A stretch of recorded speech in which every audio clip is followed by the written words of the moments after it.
김정은의 담화, 이게 나중에 그 남북 관계에 있어서의 굉장히 중요한 분기점이라고 설명할 수 있는 왜 그 날짜를 붙여서 우리가 명명하는 것들 있잖아요. 네, 네, 네. 그런 정도의 획기적인 사건이었다 이렇게 보는 거거든요. 근데 그건 김정은 자신이 남북 관계를 사변적으로 진전시켜야 된다. 그렇게 얘기했어요. 민족의 존엄과 기상을 내외에 떨치기 위해서도 동결 상태에 있는 북남 관계를 개선하여 뜻깊은 올해를 민족사에 특기할 사변적인 해로 빛내야 합니다. 제도로서의 민주주의가 흔들리고 구타는 일은 이제 없습니다. 민주주의가 밥이고 밥이 민주주의가 되어야 합니다. 북한에 대한 이해에 있어가지고 옛날 방식이신 분들께 제가 조금만 말씀드리면 김정은 자체는 원래 개방 정책을 하려고 하는 그런 인물이에요. 근데 체제가 너무 불안정한 속에서 대한민국이 천안함 사건 이후에 북한 관계를 굉장히 경색시켜 놓고 그 뒤에 마지막으로는 개성공단 폐쇄까지 이르는 과정에서 김정은 자체가 어쩌면 자기들 자위권 차원에서 이번에도 그런 이야기 했지 않습니까? 핵무기를 다른 나라에 쓰는 일은 없다. 자위권 차원에서 핵무기를 만들긴 했지만 김정은 자체가 원래 갖고 있는 생각은 개방 정책을 통해 가지고 북한을 잘 살게 해보겠다는 그 시작으로 갔던 건 사실이거든요. 그런 이해도가 있어야 김정은의 지금 1월 1일 날에 그 담화 뭐라고 표현하는 게 맞아요? 발표? 이게 신년사. 네, 예. 김정은 노동당 위원장의 신년사가 이해가 된다는 말씀 먼저 드려보고 시작할게요. 아, 조심스럽게 말하시는군요. 저도 좀 되게 조심스럽게 한마디 해보면 저는 어제 처음으로 김정은의 육성을 우리나라 방송에서 들었습니다. 어제 처음이었는데요. 이게 제 얘기를 하면 또 누군가 듣고서 뭐 저 친북 종북 할까봐 전해드리면 그 방송에 김정은 목소리를 들은 사람들이 와, 목소리가 대단하네 이렇게 얘기를 하더라고요. 목소리가 늙었다 이 생각했거든요. 나이에 비해서. 그래서 저는 이게 조작한 목소리인가 이렇게도 생각했어요. 목소리가 마치 더빙? 예. 어떤 약간의 그런 게 있나? 그렇게 생각한 거예요. 같은 느낌을 받은 거죠. 근데 목소리가 어쨌든 일반적으로 북한 사람들이 갖는 어감인데 그게 이렇게 걸쭉하면서 좀 보스 같은 느낌의 목소리로 들린다 이런 얘기를 많은 분들이 하더군요. 트레이닝을 했을 거예요. 그 말투나 얼굴도 굉장히 늙어 보이겠잖아요. 네, 네. 나이가 너무 어리다 보니까. 네. 그런 면이 하나 있고, 그러니까 이건 뭘 얘기하냐면 그동안에 김정은을 미치광이다 뭐 이런 평가를 많이 했잖아요, 서방 언론에서.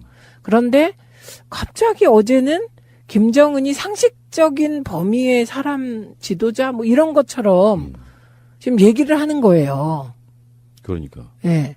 그러니까 간간히 언론에서 김정은이 굉장히 합리적인 판단을 한다. 이런 언론 보도가 있었거든요. 근데 어제는 어쨌든 어제 신년사는 아주 그에 준하는 합리적인 신년사가 일부 있었다고 생각합니다. 일부. 그러니까 김정은의 메시지보다 김정은의 외모에 집착한 사람들이 보도를 막 쏟아내는 거 보니까 이런 식이에요. 팔자주름에 처진 볼살, 34살로 보이지 않는 김정은의 늙은 얼굴. 근데 그게 이제 의도적인 연출이라고 보는 쪽도 있는 아마도 거죠. 아마도 안정감 때문에 그럴 것 같고요. 목소리도 그렇게 지금 딱 안정감 거기에 동의가 되고요. 근데 어제 북한의 제안, 그다음에 오늘 이제 보니까 2시에 조명균 장관이 북한에 고위급 남북 당국 회담을 9일 판문점에서 개최하자 이렇게 제의를 했어요. 그래서 평창 참가, 관계 개선 등 상호 관심사를 허심탄회하게 논의하자.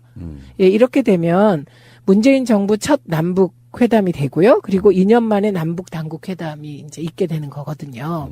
근데 이거를 어제 그 김정은의 신년사는 흐름 속에서 파악해야 되는 면이 있다고 봅니다. 그러니까 가깝게 보면 문재인 대통령이 지난해 말에 북한에 대하여 우리는 키 리졸브 훈련을 잠정 연기하고 북한은 핵도발을 중단하자.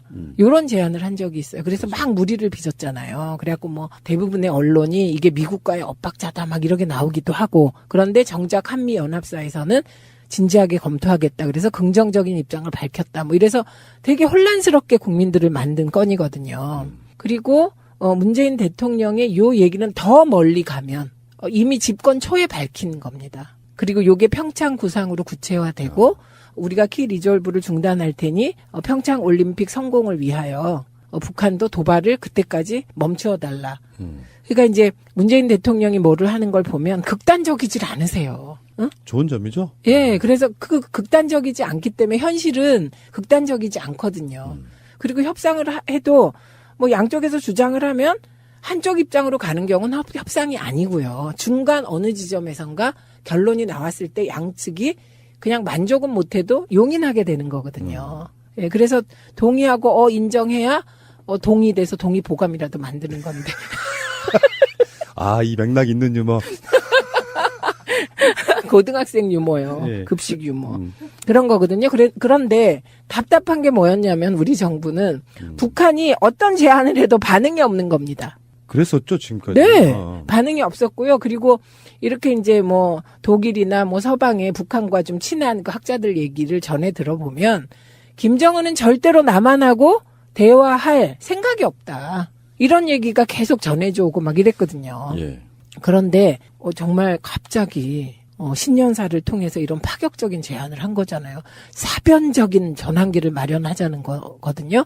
그리고 오늘 또 신속하게 우리 정부에서 9일날 판문점에서 당국 회담을 개최하자 이렇게 나온 거니까 지금 뭔가가 굉장히 빨리 진행되고 있는데 이제 최대 쟁점은 그런 게 되겠죠. 키 리졸브를 중단할 것인가 말 것인가. 그럼 이제 이 키 리졸브 중단과 관련하여 직접적인 이해 당사자가 있지 않습니까? 트럼프? 예, 트럼프 미국이 있고 우리나라가 있고 또 일본이 또 숟가락 얹으려고 하지 않겠습니까? 그럼 최소한 3차 방정식을 풀어야 돼요. 문재인 대통령의 그 한미연합 훈련을 잠정 중단하겠다 할 수도 있다. 니들이 그렇게 해주면 네. 그 부분은 아마 미국과 이미 사전에 내락되어 있는 이야기라고 봐요. 트럼프와 문재인 대통령 사이에 이미 교감이 있는 부분이라고 봅니다. 확정적으로 말하지는 않았지만 그 정도는 당신이 말할 수 있어. 재량껏 알아서 해. 이런 느낌이 좀 있다고 보고요. 뭐 어떤 사람들은 이제 뭐 여러 가지로 평가를 하는데 문재인 대통령이 한반도 운전자론에 있어서의 김정은을 이제 올라태웠다. 이런 반응도 있지만 미국은 좀 이상한 모양새 되겠네 하는 싫은 분들이 있는데 그건 잘못된 생각이에요. 현재 북한 문제에 있어서 가지고 문재인 대통령의 업적은 사실은 트럼프의 업적이에요.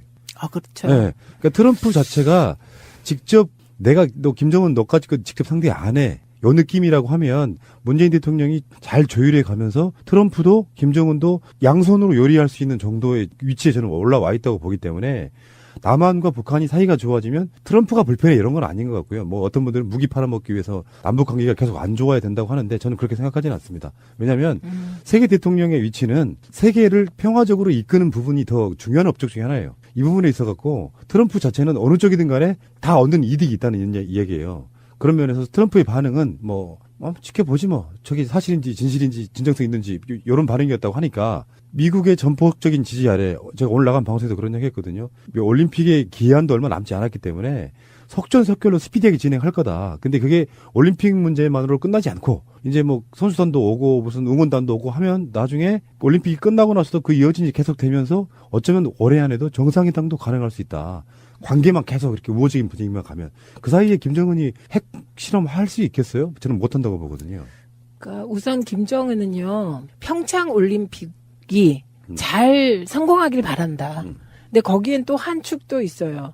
올해가 조선민주주의 인민공화국 창건 70주년이에요. 네. 그러니까 그 70주년이 되니까 그 70주년이 이제 더 이상 핵실험이나 미사일이나 이런 거보다는 좀 축하 속에서 그 행사를 치르고 싶지 않겠습니까?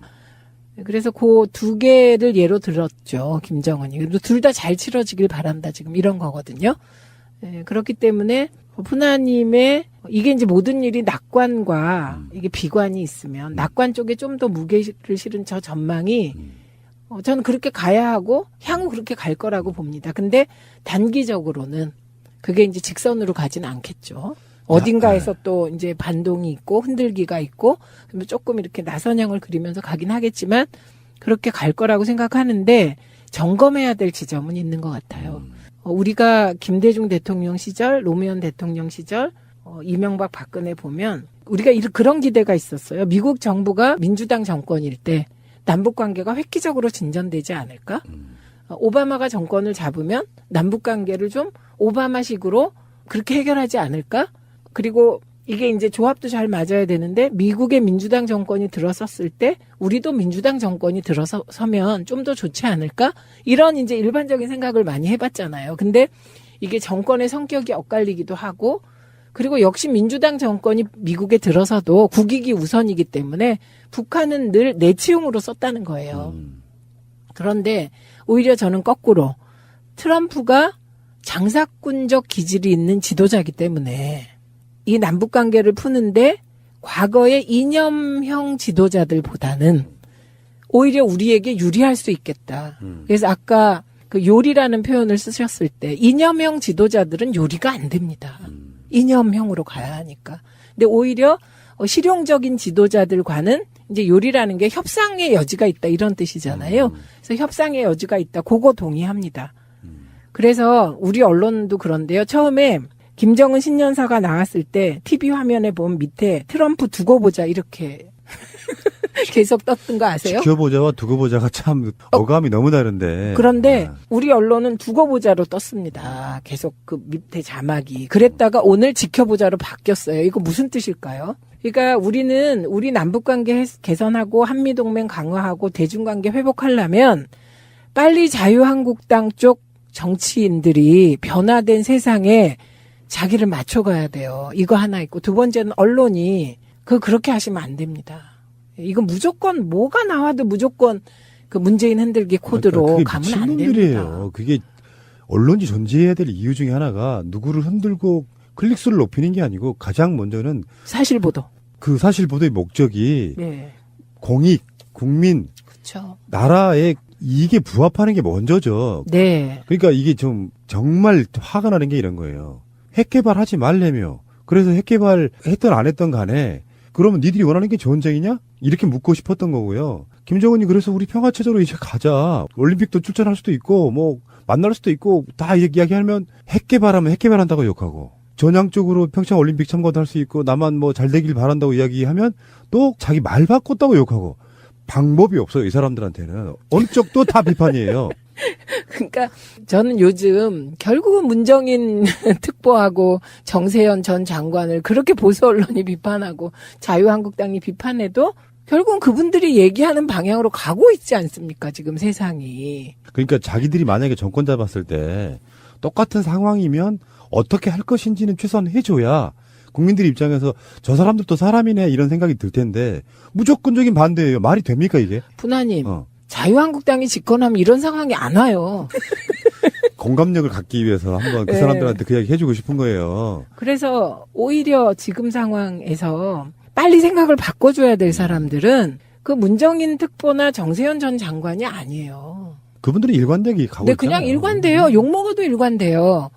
그러면 학자로서 어떤 분은 평가받고 한 분은 뭐 전직 관료로서 경세가로 뭐 평가받으면 되는데 지금 언론은요. 남북관계가 계속 긴장관계로 가기를 바라는 것 같은 제가 의혹을 갖게 되거든요. 자, 트럼프도 이제 이제 며칠만 있으면 취임 1년 되는데 그 트럼프 자체도 1년 동안에 여러 가지 시행착오를 겪었을 거라고 보고요.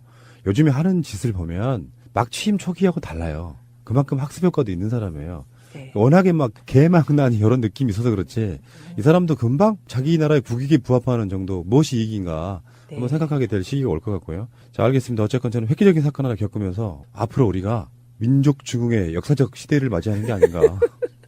실제로 김정은의 말에 진정성이 있었어요. 그러니까 핵 개발을 하느라고 우리 인민들 고생했다. 앞으로는 이제 잘 살게 해줄게. 이런 느낌이었고요. 남한도 당신들도 우리 동포로서 같이 잘 살았으면 좋겠다. 이런 느낌을 받아서 북한의 개발 사업 같은 게 생기면 남한한테 먼저 그거 주고 개성공단 다시 열기만 해도 한반도는 급격하게 평화 모드로 간단 말이에요. 통일이 밥이다 그렇게 갈 수 있고요. 네. 이거는 박근혜 전 대통령이 그렇게 그 역설했던 통일은 대박이다 그리로 가는 거니까 14%의 국민들께서도 적극 지지해 주시기 바랍니다. 요즘 이상한 논리. 정말 이상한 논리는 저을 수 있어요. 김정은이 핵을 개발해 놓으니까 한반도에 앞으로 핵 떨어질 일은 없을 수도 있습니다. 생각하기 나름이에요. 그거. 강철비. 자, 잠시 후에 다시.